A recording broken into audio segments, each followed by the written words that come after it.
दोस्तों गोडनेथ अगर कत करो यस्टरडे रिलेटेड अनंतनागस रिलेटेड ठीक रात अनंतनाग डिस्ट्रिक्ट मज क्या एरिया जित जन वीरी नाग गुडूल कोकड़नाग इन एरियान मज राज हैवी विंड यमो जन डैमेज कोर ठीक बिल्डिंग्स यम जन पश तम गिरे वह अगर आज करो कत दोस्तों करंटली गोडनेथ अगर पन्ने एरिया कत कर दोस्तों योर विंड मॉडरेट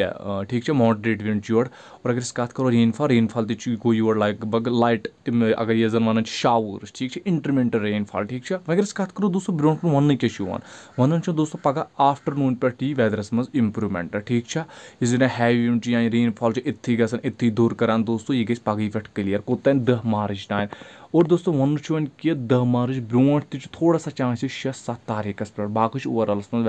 वेदर रोज ठीक वह अगर कत करो दोस्तों अगर कह बोई ड्राइविंग करान बोई बिन तमिस पे वनकस अगर हैवी विंड दोस्तों सो हैवी विंडस में ड्राइविंग करान तमिस पे गाड़ी रकान तमिस पे कुछ सेफ जगह पे यह दोस्तों पार्क करें तिक हैवी विंडस में चांसेस आसान कुल हेकन गिर ठीक